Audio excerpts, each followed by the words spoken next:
मित्रों, मृत्यु हमारे जीवन का अटल सत्य है। यानी जिसने भी इस पृथ्वी लोक पर जन्म लिया है उसे एक ना एक दिन अवश्य ही इस लोक को छोड़कर जाना पड़ेगा। भागवत गीता में श्री कृष्ण ने भी कहा है कि आत्मा एक निश्चित समय के बाद एक शरीर को त्याग कर दूसरा शरीर धारण करती है। अर्थात शरीर तो नश्वर होता है जबकि आत्मा अमर होती है। मित्रों, अब आपके मन में ये प्रश्न भी उठ रहा होगा कि अगर आत्मा अमर है तो किसी की मृत्यु या फिर शरीर के नष्ट हो जाने के बाद आत्मा का होता क्या है। तो दोस्तों, मैं आपको बता दूं कि मरने के बाद आत्मा के साथ क्या होता है। इसका वर्णन हिंदुओं के पवित्र पुराणों में से एक गरुड़ पुराण में मिलता है, जिसमें ये भी बताया गया है कि मृत्यु के कितने दिनों बाद आत्मा यमलोक पहुंचती है और रास्ते में उसे किस तरह की यातनाओं का सामना करना पड़ता है। मृत्यु के बाद एक आत्मा की यमलोक तक की यात्रा में 47 दिन लगते हैं। तो क्या होता है इन 47 दिनों में जीवात्मा के साथ, यही जानेंगे आज की इस वीडियो में। नमस्कार और द डिवाइन टेल्स पर आप सभी का एक बार फिर स्वागत है। गरुड़ पुराण में वर्णित कथा के अनुसार एक दिन भगवान विष्णु के वाहन गरुड़ उनसे पूछते हैं कि हे नारायण, मैं ये जानना चाहता हूँ कि मृत्यु के बाद आत्मा का क्या होता है और वह जीवात्मा कितने दिनों के बाद यमलोक पहुँचती है।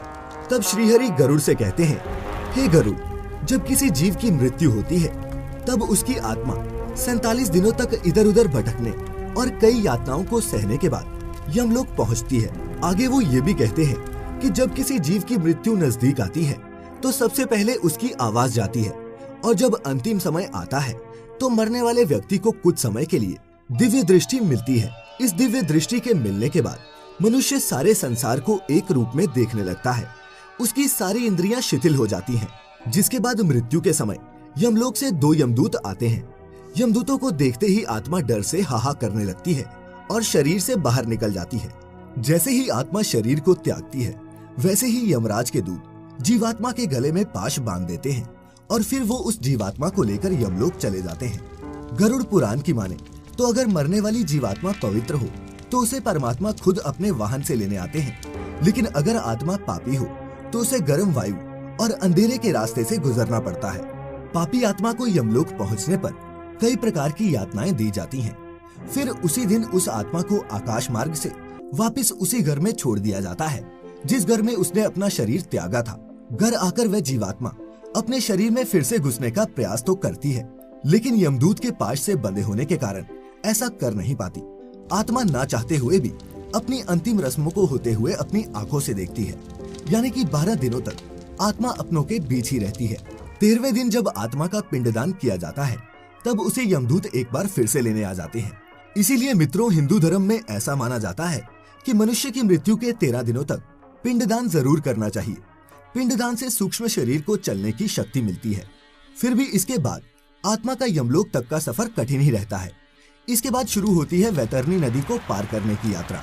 अगर मनुष्य ने जीते जी गौदान किया होगा तो उसी गाय की पूंछ पकड़कर वो वैतरणी नदी पार करता है।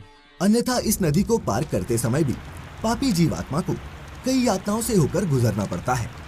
गरुड़ पुराण में वैतरणी नदी को गंगा नदी का रौद्र रूप कहा गया है।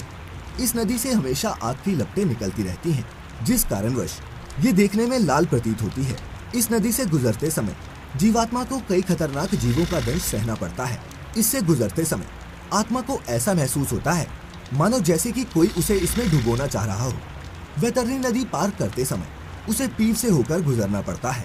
इस तरह पापी जीवात्मा को इस नदी को पार करने में 34 दिन का समय और लगता है, जिसके बाद जीवात्मा यमदूतों के साथ यमलोक पहुंच जाती है, जहां उसे उसके कर्मों के अनुसार सजा भुगतने के लिए नर्क में भेज दिया जाता है। इसके बाद आत्मा को सजा कैसे सुनाई जाती है और क्या क्या होता है, ये जानने के लिए ऊपर आई बटन पर क्लिक करके आप हमारी एक दूसरी वीडियो देख सकते हैं। इसीलिए मित्रों, अगर आप मृत्यु के पश्चात इस तरह के कष्टों को नहीं भोगना चाहते तो अपने जीवन काल में अच्छे कर्म करें, क्योंकि चाहे आप जिसके लिए भी जीवन भर बुरे कर्म करते रहें, ये याद रखिए कि मरने के बाद कष्टों को भोगने के लिए आपके साथ वहाँ कोई नहीं होगा। गरुड़ पुराण का आज का ये सफर फिलहाल यही खत्म होता है, लेकिन इस पुराण में जीवन और मृत्यु से जुड़ी और भी कई गूढ़ बातें बताई गई हैं, जिनके बारे में हम आपको पहले भी बताते रहे हैं और आगे भी बताते रहेंगे। खैर, अगर आपको आज की ये वीडियो अच्छी लगी हो तो इसे ज्यादा से ज्यादा लाइक और शेयर करें। साथ ही ऐसी और भी आध्यात्मिक वेदों पुराणों की जानकारी के लिए सब्सक्राइब करें हमारा YouTube चैनल और लाइक करें हमारा Facebook page the divine tales.